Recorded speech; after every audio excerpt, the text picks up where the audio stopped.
Back to My Garden, episode 68. Welcome to Back to My Garden. Discover your passion for gardening. Here's Dave Ledoux. What's the hottest trend in gardening? I think the hottest trend is aquaponics. Can you really grow a massive garden powered by fish? Find out more and discover the secrets to building fish-powered gardens at www.backtomygarden.com/fish. Are you a garden lover? Do you want to save time, save money, and have your most incredible garden ever? Receive free tips, strategies, and gardening techniques from passionate gardeners around the world. Join the VIP club for free today at www.backtomygarden.com/VIP. Well, good afternoon or good evening, depending on where you are in the world when you listen to this. I'm Dave Ledoux, and welcome to another episode of Back to My Garden. And today we have a special guest joining us all the way over in England. Dennis is the former head gardener at Trinity College at Cambridge. He's also a budding garden entrepreneur, and he writes a tremendous gardening blog called The Tattooed Gardener. He's got a ton of wisdom and ideas to share with us today. We have a lot to talk about, so I want to welcome from Cambridge in the United Kingdom, Dennis Footman. Hi, Dennis. Hello. I'm glad you're on the show with us today. Welcome. No worries. I've given you a little brief introduction, and I want to get to know you, and the listeners definitely want to get to hear your stories as well. Can you take a minute or two, Dennis, and tell us a little bit about your background and how did you get into gardening? Well, basically, I got into gardening many years ago. My granddad was a gardener at Hemmerford Grey Manor, just outside St Ives in Cambridge.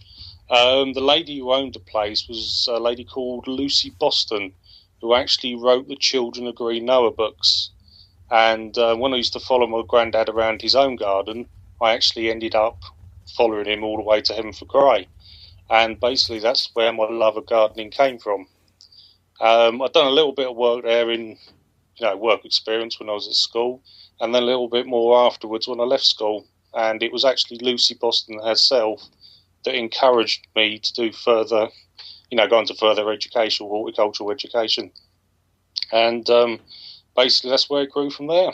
Done a little bit of time in commercial horticulture, budding and grafting, went on, worked for myself, and then ended up at a place called Newhall College, which is now called Murray Edwards. Became the deputy head gardener, left there in the late 90s, had a little break, and then joined Trinity College as an under gardener in 2000. Was made up to deputy head gardener in 2004, and then eventually head gardener in 2010. And I left there recently on the 31st of October of this year. And I basically set up my own business. Fantastic. All right. Well, you've given us a lot to work with there, Dennis. For those of you driving in your cars or jogging or exercising, listening to us on your iPads, Dennis and I are going to talk about gardening, and you sit back. Don't worry about taking notes. I'm going to jot all the links and resources down, and I'll put them up on the blog at the website. Make sure you follow Dennis on Twitter. He's at denmetal69. That's DENMETAL 69. And he also has a great blog at thetattooedgardener.wordpress.com. And I'll have a link in the show notes to that. Where to start, Dennis? I'd love to hear about your time as a head gardener at Trinity College. Was there a lot of pressure? What was it like when you walked into that job? How big was the property? I know it must have been a huge responsibility. I think the enormity of Trinity College actually hit me more so when I became an undergardener there in 2000. I didn't think I'd actually ever get the job because I'd been out of gardening for only about 18 months, been doing a bit of self-employment. I really didn't think they'd take me on. So the progression up to deputy head and head gardener was just natural. There was pressure, but it's the best place you could ever work. It's a beautiful college, wonderful, steeped in history. Obviously, Isaac Newton, Lord Byron, and all that. It was just a wonderful place to work. Obviously, leaving Trinity College was a a massive decision. But I wanted to move on to pastures new. I remember reading a story about Oxford College. The carpenter that built the roof on the dining hall at Oxford planted some oak trees, knowing that in 400 years the beams in the dining hall would need to be replaced. Only a gardener would think 400 years into the future and actually plant the trees to replace the beams in a hall. There must have been massive trees and old growth and flowers. Did you have any specific favorites at Trinity? What favourite plants or favourite areas of the garden you mean? Yeah, or? favorite parts of the garden. Like if you had half an hour to go hide, where would you hide at Trinity College? Sorry, you broke up there. Oh, where would you spend your time fooling around or having a relax at Trinity? Where would you go? Well, Trinity itself, the garden is approximately 38 acres. And I would quite easily, I wouldn't be lying in saying I loved every area of that garden. You had your more formal courts, Great Court, which is obviously very famous for the Chariots of Fire and all that. But I used to like the Fellows Garden. I suppose that was probably the area of the college that I liked the most. Because when I started as an undergardener, a few of the gardens just off the Fellows Garden is where I started. And I suppose until the day I left, that was the area I really enjoyed working in the most. But I can quite easily say, every moment of Trinity College was just an absolute pleasure. Your career now, 20 years of high-level gardening. A lot of the listeners love hearing about mistakes that you see other gardeners make.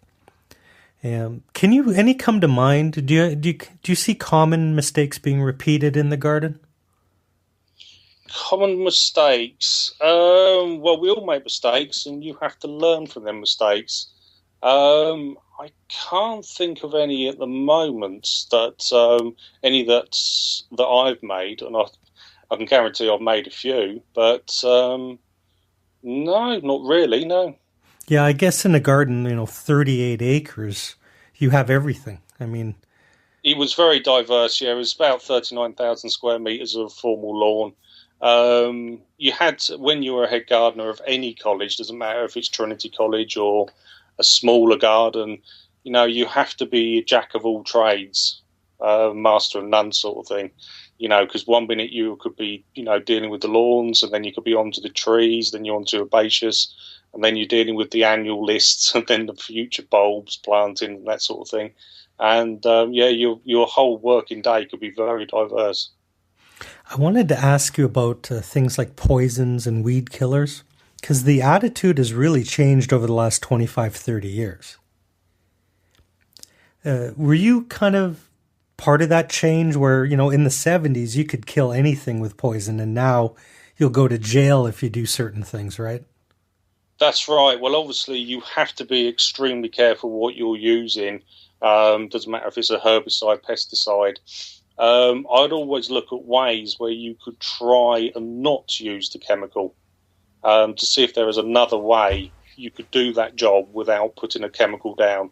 Obviously, from time to time, we've had to, but a lot of research was done into the chemical itself before it was even bought. We'd even get the safety data sheets, the cost assessments, even before the product was bought. Yeah, and when you're buying for a college that size, it's not like you're buying one or two containers at the corner store. That's right. The kind of quantities and budgets you had must have been incredible. Yes, yeah, it was a reasonable budget. Mm-hmm. Very good. I know you've got your fingers in a new entrepreneurial venture. What does gardening mean for you nowadays? I know you're writing a blog and working on other things. You have tremendous experience. What excites you now about gardening? Getting my hands dirty again. Obviously, being a head gardener pulled me away from the garden a little bit. I always knew it would do. And, I just basically wanted to go back to what made me the head gardener in the first place. And that is basically going back and getting your hands dirty again. And I've done a couple of days. My business doesn't actually start properly until after Christmas, but I've done a few days now, and it's just nice to get them scratches on your hand again from the roses and get your hands back into the dirt again. And that's what I've really missed. So, yeah, it's a fresh challenge, and I'm really looking forward to it. You know, in the winter at my house, my wife has all the paper on the table planning next year's garden. And there's a lot of we have those raised beds, and we have to rotate a lot of the vegetable crops because they can't kind of stay in the same soil. What do you got planned for your garden next year? How do you see it developing? My own garden, you mean? Or your own garden? My own garden, well, that's one thing I was hoping you weren't asking me on. For people who see my garden, probably wouldn't think, hang on a minute, he wasn't the head gardener at a famous college like Trinity. So my garden has been forgotten about in the last few years. So basically from after Christmas, my whole garden is going to get a new revamp. And basically there's a lot of renovation work that needs doing to it.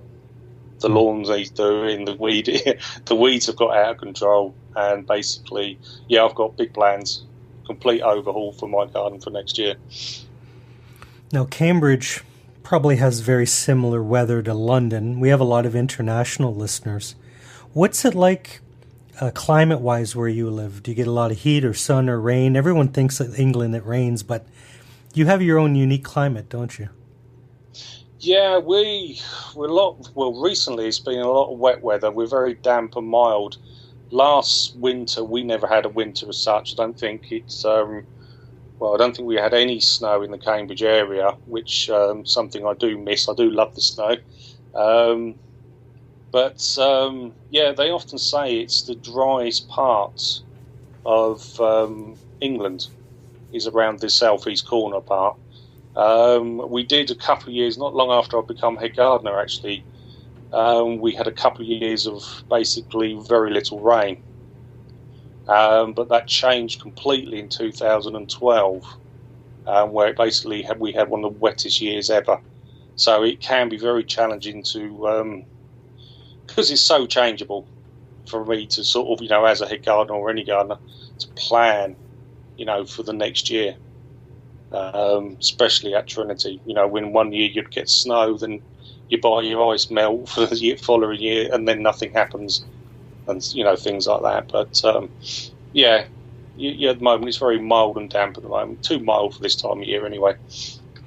A friend of mine from Derbyshire was explaining how England has a slug problem in their gardens.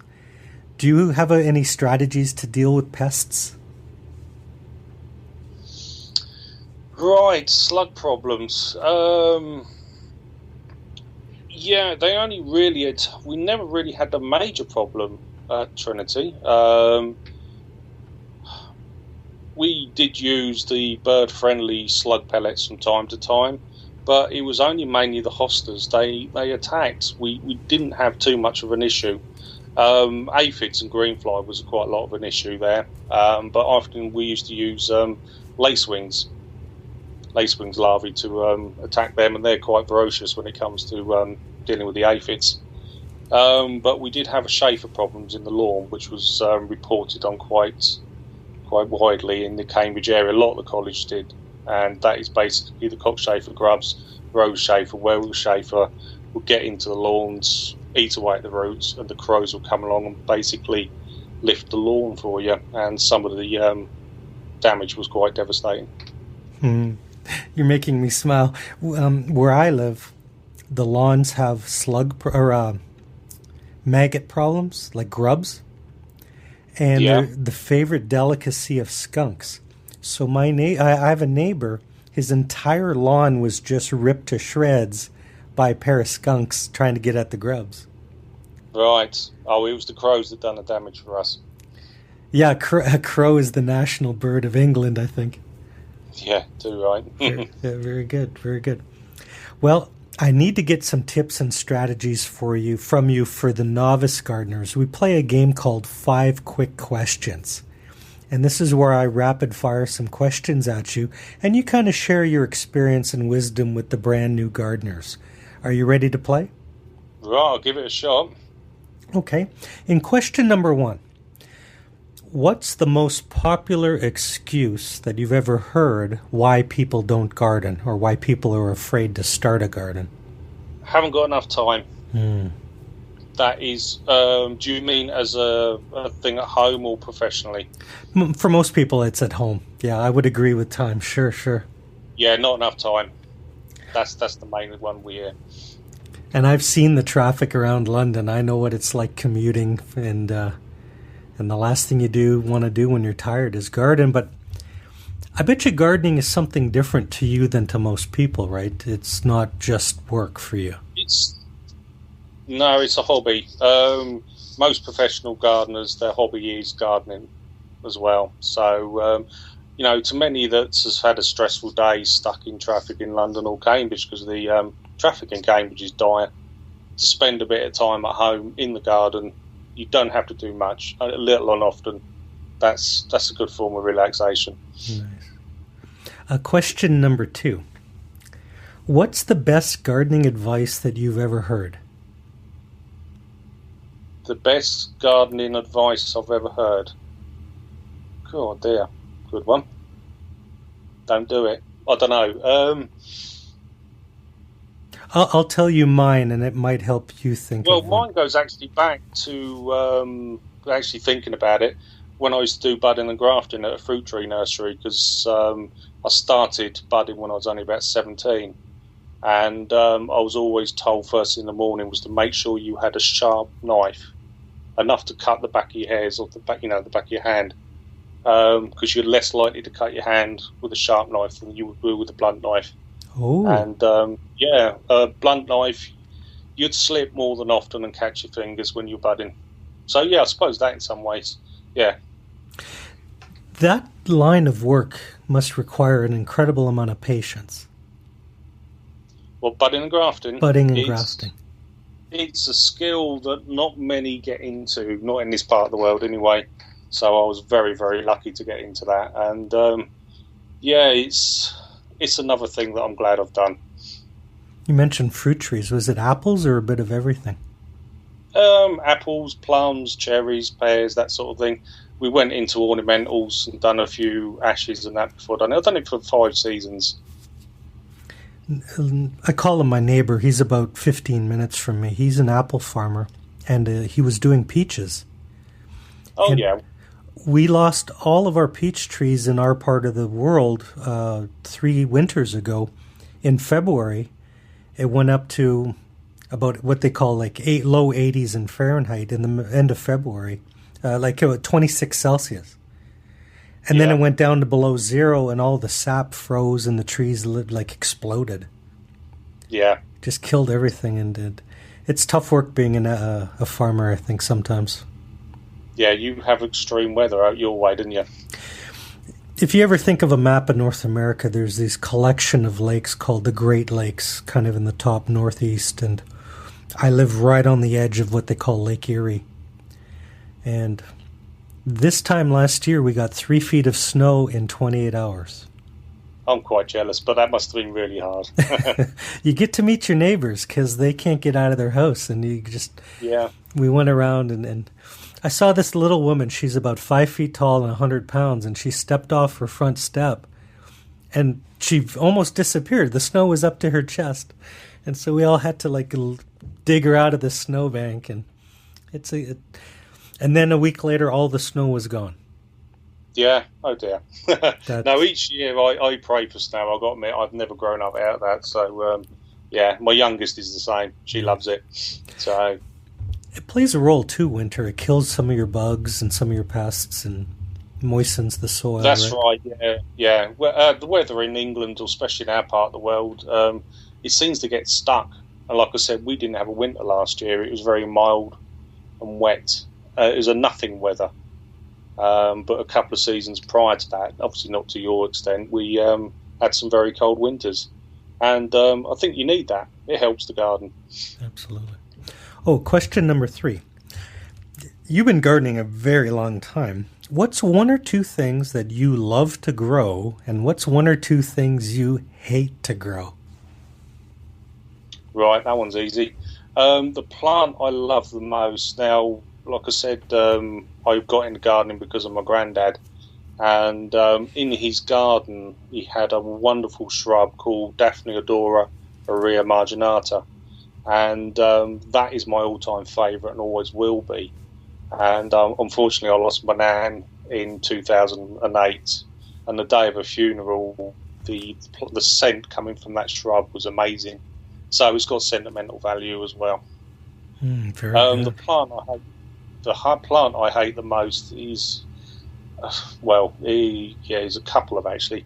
Is Euphorbia robbii. It's a low-growing one. It's good for shades, and it's good for being chucked in the bin.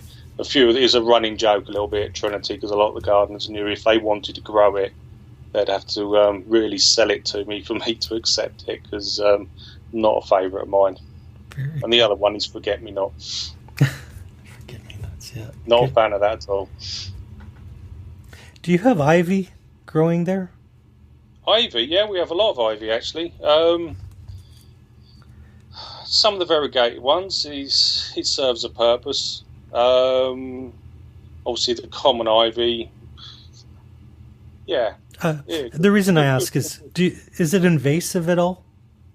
Well, not really. No. Well, you get the normal common ivy that can. I like to see it growing on as ground cover, but I don't like seeing it growing up trees, especially when you have to manage them, because I often find they hide hidden dangers. Wow. Okay, that's a good tip. Hide hidden danger. Yeah, it's all right in a woodland area because it's good for nature and all that. But when you're dealing with a college or garden or any garden where you've got public in, I like to see, if there's anything going amiss with the tree, you can keep an eye on it. Question number 4. We live in an internet world, and you have a great blog at The Tattooed Gardener. But books. I find the best way to find gardening books is from talking to gardeners. Can you think of a favorite gardening book you could suggest? Sorry, you broke up there. Oh, can you think of a gardening book a favorite gardening book to suggest? Right, difficult. Interesting. When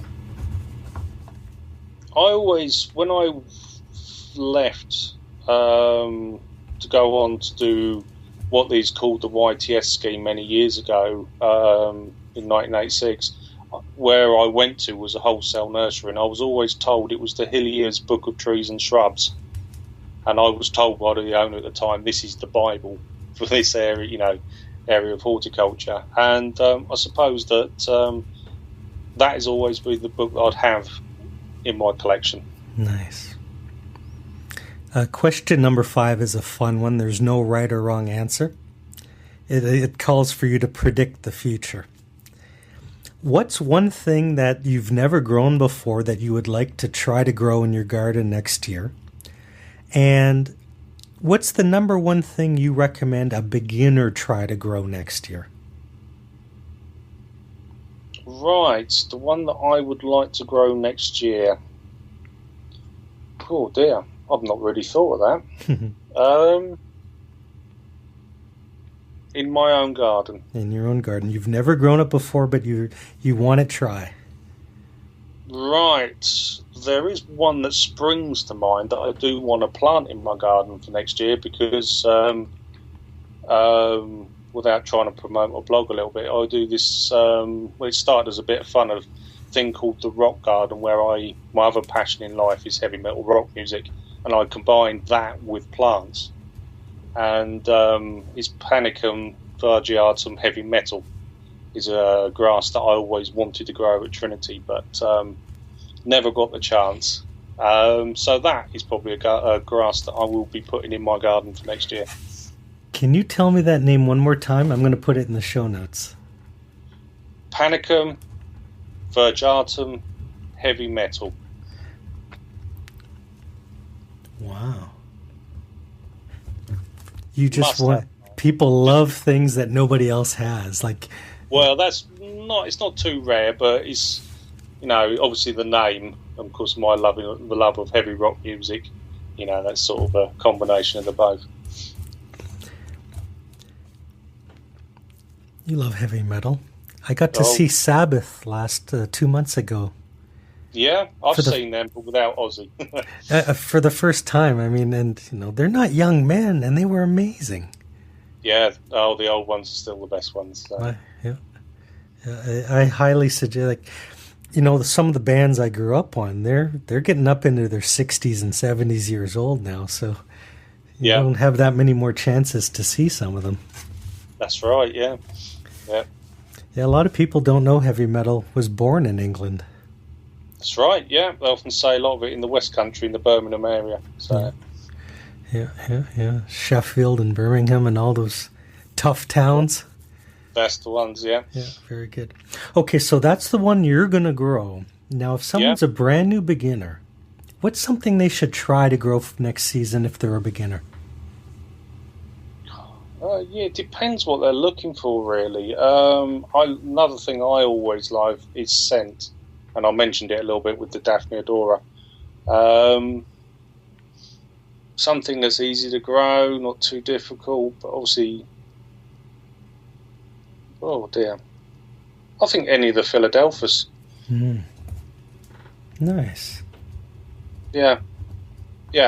Easy to grow plant, not too big, easy managed. And a lot of them will give you a lovely scent as well. And there's plenty to choose from. We grew sweet peas as a climber, almost like a vegetation wall this year for the first time, and they were amazing smelling. Yeah, never grown many sweet peas, but I might do in the future anyway. Very good. For those of you listening, all of the links will be up on the blog at BackToMyGarden. I'm going to have a link to Dennis's blog at thetattooedgardener.wordpress.com and a link to his Twitter at denmetal69. Now I understand. It makes a lot more sense on your Twitter handle. That's good, with your love of heavy metal. Mm-hmm. Dennis, you've been a brilliant guest. Our time has flown by. I want you to have the last word today to the listeners. Can you leave them with either a pearl of wisdom or a note of encouragement on their gardening adventures? Pearl of wisdom. Being wisdom, yeah, I don't know if I can do that one. Well, when it comes to gardening, just keep at it and enjoy it. It's a wonderful job. It's a wonderful hobby. It's always going to be testing, but that's the great thing about gardening. No two seasons are the same, and it's just the best thing you can do. Good for your health as well. Very good. Dennis, you've been brilliant. Thanks for being a guest on the show.